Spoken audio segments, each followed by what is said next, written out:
Hello, നമസ്കാരം. നമ്മുടെ Radhas family കിച്ചണിലേക്ക് എല്ലാവർക്കും സ്വാഗതം. അപ്പോൾ ഇന്നത്തെ പവിത്രത്തിൻ്റെ കഥ എന്താണെന്ന് വെച്ച് കഴിഞ്ഞാൽ, നമ്മളെ കമല പാവം നിന്ന് കരയുകയാണ്. അതായത് വിക്രമിൻ്റെ അമ്മ നിന്നിങ്ങനെ പാത്രം കഴുകുന്നതുകൊണ്ട് കരയുന്നുണ്ട് കേട്ടോ. കാരണം എന്താ വെച്ചാൽ മാഷുമായിട്ട് അത്രയും സംസാരം ഉണ്ടായി, മാഷും വിക്രമും ഇതൊക്കെയായിട്ട് അത്രയും സംസാരം ഉണ്ടായതല്ലേ. അപ്പോൾ നിന്നിങ്ങനെ കരയുക. അപ്പോൾ ശ്രീജ വന്നിട്ട് പറയുക, പിന്നെ അമ്മേ കരയാണോ, അമ്മേ കരയല്ലേ, അമ്മ അങ്ങോട്ട് വാ, ശ്രീത എന്നിട്ട് നമ്മുടെ വേദ എന്തൊക്കെയോ ഒരുക്കിയിട്ട് അമ്മ അങ്ങോട്ട് വാ എന്ന് പറയാണ്. അപ്പോൾ കണ്ണ് തുടച്ചിട്ട് ചെല്ലുമ്പോൾ വേദ കേക്കൊക്കെ എടുത്തിട്ട് ഒരു ടീപ്പോട്ട് മുകളിലൊക്കെ വെച്ച് റെഡിയാക്കി വെച്ചിരിക്കുക. ഹാപ്പി ബർത്ത്ഡേ അച്ഛ എന്നൊക്കെ പറഞ്ഞ് എഴുതിയിട്ട് ഒരു കേക്കൊക്കെ റെഡിയാക്കി വെച്ചിട്ടുണ്ട് കേട്ടോ. അപ്പോഴേക്കും കേക്കൊക്കെ വാങ്ങിയ മോളെ എന്ന് ചോദിക്കുകയാണ്. വാങ്ങി അമ്മ, ഇതൊക്കെ ഇഷ്ടമാവുമോ എന്നറിയില്ല എന്നങ്ങനെ പറയും കമല കേട്ടോ.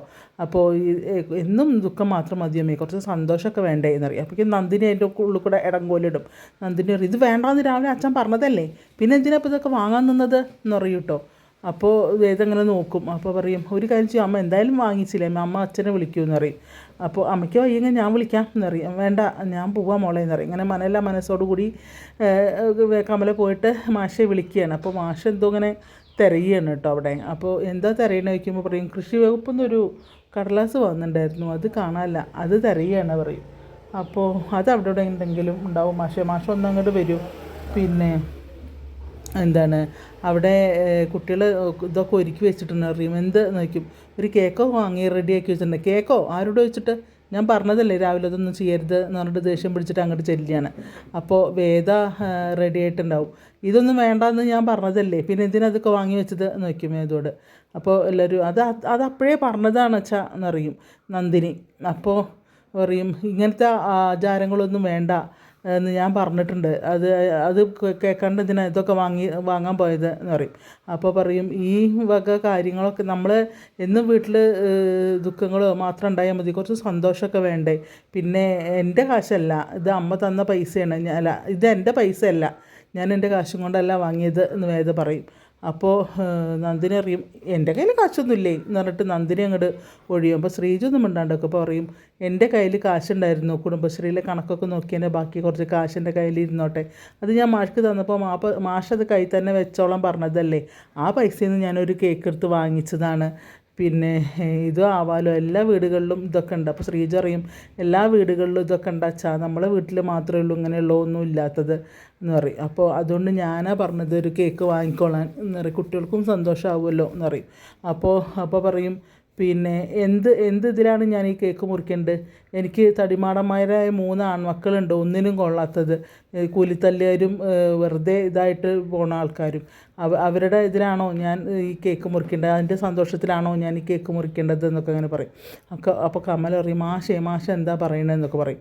അതിൽ പറയും, അല്ലാണ്ട് എന്താ കമല ഞാൻ പറയുക, അത് എല്ലാവരും കൂടിയും അധ്വാനിച്ച് ഒരു വീട്ടിലേക്ക് വേണ്ടതൊക്കെ ഭയങ്കര സ്വാഭാവികം, എല്ലാവരും കൂടെ അങ്ങനെയാണെങ്കിൽ ഒരു സന്തോഷവും കാര്യങ്ങളൊക്കെ ഉണ്ടാവും. വിശ്വമുണ്ട്, വിനയനില്ല, വിശ്വം വരും കേട്ടോ. കേക്ക് കൊണ്ടല്ലോ എന്നിട്ടാണ് വിശ്വം വരുന്നത്. അപ്പോൾ പറയും, അല്ലാണ്ട് പിന്നെ എന്താ ഇതിനൊക്കെ പറയുക, ഒരുത്തൻ കൊല്ലാനും ചാകാനായിട്ട് നടക്കുകയാണ്, അപ്പോൾ അതും പിന്നെ എപ്പോൾ വേണമെങ്കിലും എന്തും സംഭവിക്കാം എന്നൊക്കെ ഇങ്ങനെ പറയും മാഷ്. അതിൽ മാഷ് പറയും, പിന്നെ വേണം ആ കത്തി ഇങ്ങോട്ട് എടുക്കുക, ഞാൻ മുറിക്കാം, ഇനിയിപ്പോൾ അടുത്ത വർഷത്തേക്ക് ഇത് മുറിക്കാൻ ഞാനില്ലെങ്കിലോ എന്ന് പറയും. കാരണം കത്തിയും കൊണ്ട് നടക്കുകയാണ് ഒരുത്തൻ, അവൻ ഇന്നിപ്പോൾ പോയിരിക്കുന്നത് ഇനി ഒരിക്കലും അങ്ങനെയൊന്നും ഉണ്ടാവില്ല എന്ന് പറയാൻ, അവൻ സ്വയം നശിക്കാൻ വേണ്ടി നടക്കുകയാണ് എന്നൊക്കെ ഇങ്ങനെ പറയും കേട്ടോ. അപ്പോൾ കമല പറയും, വേണ്ട മാഷ് ഇത് മുറിക്കേണ്ട ഇനി എന്ന് പറയും. അപ്പോൾ പറയും, ഇതെല്ലാം എടുത്ത് മാറ്റി വെച്ചേക്ക്, ഇത് മുറിക്കേണ്ട എന്ന് പറഞ്ഞ്, ഇനി ഇത് മുറിച്ചിട്ട് കാര്യമില്ല എന്നിങ്ങനെ പിന്നെ പറയുകയാണ് മാഷ് ഇങ്ങനെ പറയുകയാണ് കേട്ടോ. അല്ല, കമല അങ്ങനെ പറയുകയാണ്. അത് കഴിഞ്ഞിട്ട് എല്ലാവരും ഇങ്ങനെ അന്തമിട്ട് ഇങ്ങനെ നിൽക്കും. അപ്പോൾ മാഷ് അങ്ങനെ കമല പോവും, കരഞ്ഞിട്ട് അവരങ്ങോട്ട് പോവും, അതിൻ്റെ പിന്നാലെ മാഷ് പോവും, എല്ലാവരും പോവും. അപ്പോൾ നമ്മുടെ വേദ നന്ദിനിയോട് പറയും, നന്ദിനിയുടെ മനസ്സ് പോലെ തന്നെ ആയില്ലേ കാര്യങ്ങൾ എന്ന് പറയും. ഞാനെന്താ പറഞ്ഞപ്പോൾ, അച്ഛൻ രാവിലെ പറഞ്ഞതല്ലേ, പിന്നെ അതല്ലേ ഉള്ളൂ ഞാൻ പറഞ്ഞത്, അല്ലാണ്ട് ഞാനെന്താ പറഞ്ഞത്, ഇനിയിപ്പോൾ എല്ലാ കുറ്റം കൂടെ എനിക്കിട്ടോ എന്നിങ്ങനെ പറയും. അപ്പോൾ പറയും, അതല്ല, ഓരോ കാര്യങ്ങളിലും അവനവൻ്റെ മനസ്സാണ് വലുത്, അങ്ങനെയൊക്കെ പറയും കേട്ടോ. അത് കഴിഞ്ഞിട്ട് വേദിയും പോവും, നന്ദിനിയും പോവും. അപ്പോൾ വിശ്വം പറയാം, ഇത് മുറിക്കുന്നില്ലേ, എന്തപ്പോൾ ഇനിയിപ്പോൾ കേക്ക് വേണ്ടേ, മുറിക്കണ്ടേ എന്നൊക്കെ പറയും. കത്തിയാലായിരിക്കണം മുറിച്ച് തിന്ന് എന്ന് പറഞ്ഞിട്ട് ശ്രീജിയും പോവും. അപ്പോൾ എന്നിട്ട് ഈ വിശ്വം അത് മുറിച്ചിട്ട് അച്ഛ ഹാപ്പി ബർത്ത്ഡേ അച്ഛ എന്നും പറഞ്ഞ് സ്വന്തമായിട്ട് അതങ്ങനെ 2 കഷ്ണം കേക്ക് കടന്നു തിന്നും. ചുക്കിനും ചുണ്ണാമ്പിനും കൊള്ളാത്ത 2-3 മക്കളും സത്യം മാഷ പറഞ്ഞത്. അപ്പോൾ അത് കഴിഞ്ഞ് പിന്നെ കാണുമ്പോൾ നമ്മുടെ കമലങ്ങനെ തുണി പിഴിഞ്ഞ് മുകളിൽ കൊണ്ട് ടെറസിലിടുകയാണ്. ഇങ്ങനെ കരയണുണ്ടാവും. അപ്പോഴേക്കും ഇയാൾ മാഷ അങ്ങോട്ട് വരിക. മാഷ് വന്നിട്ട് പറയും, ഞാൻ പറഞ്ഞത് നിനക്ക് വിഷമമായോ ഒന്ന് വയ്ക്കും.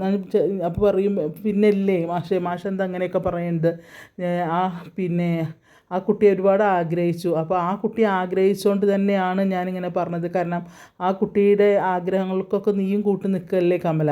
അവൾ എങ്ങനെയെങ്കിലും ഇവിടുന്ന് പോയിക്കോട്ടെ എന്ന് വിചാരിക്കുകയല്ലേ ചെയ്യേണ്ടത്. നീ ഒന്ന് ആലോചിച്ച് നോക്ക്.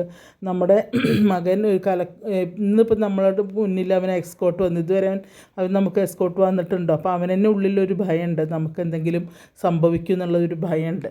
അത് നീ ആലോചിച്ച് നോക്കിയിട്ടുണ്ടോ? അല്ലെങ്കിൽ അവനെന്തിനാണ് നമ്മളെ കൂടെ വരുന്നത്?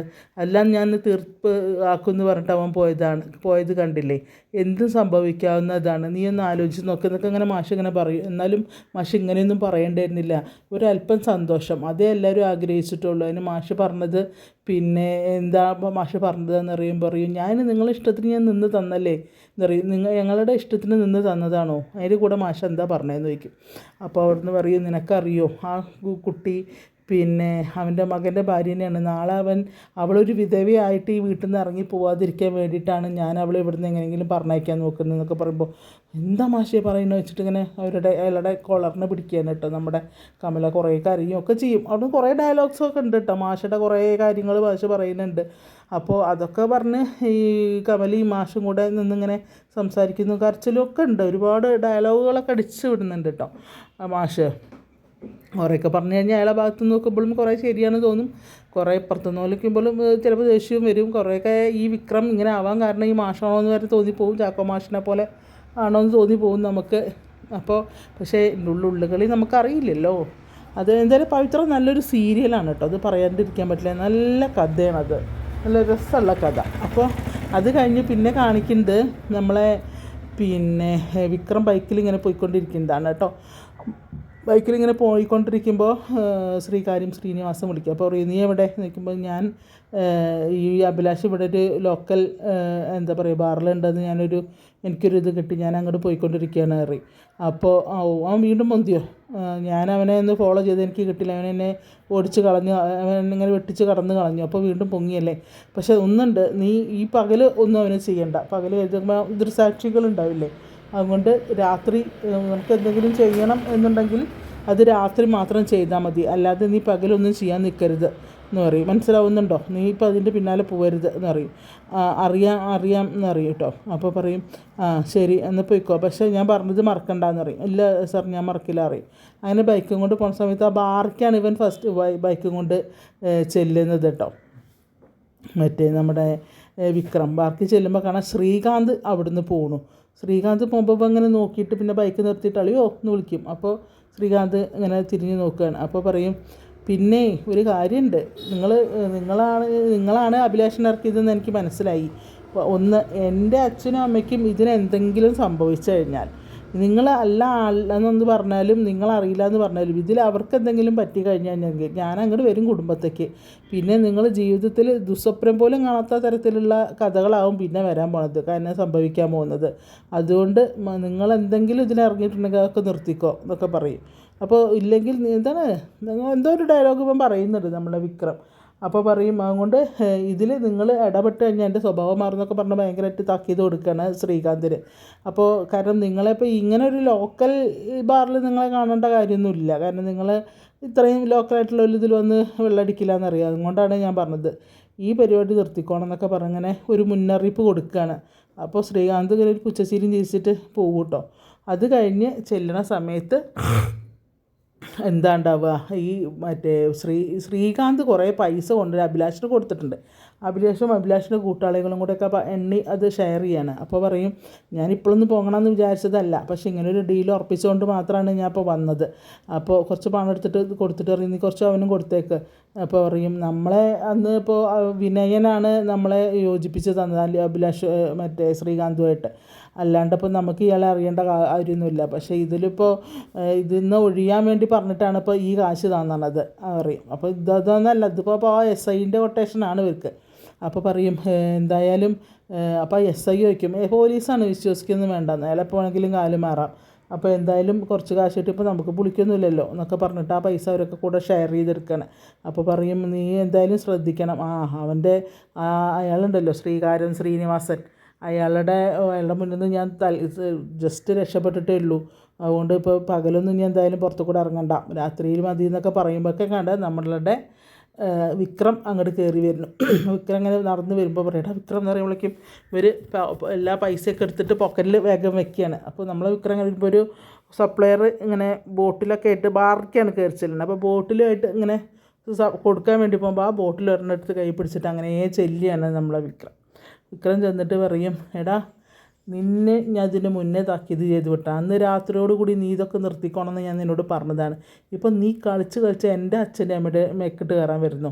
ഒന്നെങ്കിൽ നീ ഒന്ന് ആലോചിച്ച് നോക്കണ്ടടാ, അപ്പുറത്തെ സൈഡിൽ എൻ്റെ അച്ഛനും അമ്മയാണോ എന്നുള്ളത് പറയുമ്പോൾ അങ്ങനെ നോക്കുകയാണ് കേട്ടോ വിക്രം അങ്ങനെ നോക്കുന്നുണ്ട്. ഇത് പിന്നെ വിക്രമല്ല, അഭിലാഷ് വിക്രമിനെ ഇങ്ങനെ നോക്കുന്നുണ്ട്. അപ്പോൾ പറയും, നിന്നോട് ഞാൻ പറഞ്ഞിട്ട് ഈ കളി ഇവിടെ നിർത്തിക്കോളാൻ, അപ്പോൾ നീ എന്നെ ഇതാക്കാൻ നടക്കുകയാണല്ലേ അങ്ങനെ എങ്ങനെയെന്ന് പറഞ്ഞിട്ട് എന്ത് ചെയ്യും, നമ്മളെ വിക്രം ഒരൊറ്റ ചവിട്ടാണ്ട് കൊടുക്കണതിൽ അങ്ങനെ ഇവ മറിഞ്ഞ് അങ്ങോട്ട് വീഴുമ്പോഴേക്കും കൂട്ടാളികളൊക്കെ നീച്ച് നിൽക്കണേ ഉള്ളൂ. കാരണം വിക്രമിനൊന്നും ചെയ്യാൻ എല്ലാവർക്കും പേടിയാണ് സത്യത്തിൽ. അപ്പോൾ നീച്ച് അങ്ങനെ കിടക്കുന്ന സമയത്ത് ഇവൻ്റെ കയ്യിലുള്ള ബോട്ടിലും കൂടെ പൊട്ടിച്ചിട്ട് ആ മദ്യം മുഴുവൻ ഈ മറ്റേ അഭിലാഷിൻ്റെ മേത്ത് കൂടെ ഒഴിച്ചിട്ട് ലൈറ്ററിട്ട് കത്തിക്കാൻ നിൽക്കുകയാണ് അവൻ. കാരണം ഈ വിക്രം മദ്യപിക്കില്ല, സിഗരറ്റ് വലിക്കില്ല, യാതൊരുവിധ ദുശീലങ്ങളും ഇല്ല. എന്നിട്ടും ഇയാൾ എന്തേ ഇങ്ങനെയായി എന്ന് ചോദിച്ചാൽ അതാണ് അതിക്ക് ആ കഥയ്ക്ക് എന്തായാലും ഇത് എത്തിയിട്ടില്ല. അങ്ങനെ ഇന്നത്തെ എപ്പിസോഡ് നല്ല മനോഹരമായിട്ട് തന്നെയാണ് പോയത്. എൻ്റെ അഭിലാഷിനുള്ളൊരു താക്കീതായിട്ടായിരിക്കാം ഒരു പക്ഷേ, കാരണം അവനെ ഉപദ്രവിക്കൊന്നുമില്ല, ഉപദ്രവിച്ച് കഴിഞ്ഞിട്ടുണ്ടെങ്കിൽ കഥയല്ലല്ലോ, പിന്നെ ജയിലിൽ പോയി കിടക്കുകയില്ലേ വിക്രം. അപ്പോൾ ഇവനെ ഒറ്റയ്ക്ക് കിട്ടാൻ വേണ്ടി കാത്തിരിക്കുകയാണ് ഇവൻ്റെ കൂട്ടാളികളും എല്ലാവരും. അപ്പോൾ അങ്ങനെ അഭിലാഷിനെ മദ്യത്തിൽ കുളിപ്പിച്ച് കടത്തിയിട്ടുണ്ട് നമ്മളെ വിക്രം. അപ്പോൾ ഇന്നത്തെ പവിത്രം സീരിയൽ ആരും മിസ് ചെയ്യേണ്ട കാണുക എല്ലാവർക്കും. പിന്നെ അതുപോലെ എൻ്റെ രാധാസ് ഫാമിലി കിച്ചൺ നിങ്ങളാരും കാണാതെ ഇരിക്കരുത്. ചെറിയ മിസ്റ്റേക്സും കാര്യങ്ങളൊക്കെ വരും, കഥ പറയല്ലേ, അപ്പോൾ ചെറിയ മിസ്റ്റേക്ക് അവിടെ ഇവിടെയൊക്കെ വരും. കുറേ ഒന്നും ചിലപ്പോൾ ഞാൻ ചില ഭാഗങ്ങളിൽ കൂടെ ഒന്ന് പോയിട്ട് പോലും ഉണ്ടാവില്ല. അതുകൊണ്ട് നിങ്ങൾ അതൊക്കെ ക്ഷമിക്കുക. എന്നിട്ട് എൻ്റെ സീരിയലിൻ്റെ കഥ കേൾക്കുക. അതുപോലെ എൻ്റെ ചാനൽ സബ്സ്ക്രൈബ് ചെയ്യാത്ത ആൾക്കാരാണെങ്കിൽ ഒന്ന് സബ്സ്ക്രൈബ് ചെയ്ത് ആ ബെല്ലൈക്കണൊക്കെ ഒന്ന് അമർത്തി ഷെയർ ചെയ്ത് കമൻറ്റ് ചെയ്ത് നിങ്ങളുടെ ലൈക്കും തന്ന് സഹായിക്കുക, സപ്പോർട്ട് ചെയ്യുക. അതുപോലെ വേറെ ഞാൻ ഇത് ഇടുന്നുണ്ട്, എൻ്റെ പിന്നെ വീഡിയോസ് ഇടുന്നുണ്ട്, അതൊക്കെ ഒന്ന് കാണുക. നിങ്ങളുടെ ഫുൾ സപ്പോർട്ട് ഉണ്ടാവണം. ഇതിന് മുന്നേ ഒരുപാട് പ്രാവശ്യം ഞാൻ പറഞ്ഞിട്ടുണ്ട്, എൻ്റെ അവസ്ഥ ഞാൻ പറഞ്ഞിട്ടുണ്ട്. അതുകൊണ്ട് നിങ്ങളെല്ലാവരുടെയും ഫുൾ സപ്പോർട്ട് ഉണ്ടാവണമെന്ന് ആഗ്രഹിക്കുന്നു. പിന്നെ വേറെ എല്ലാവർക്കും നല്ലൊരു ദിവസം ആശംസിച്ച് താങ്ക് യു.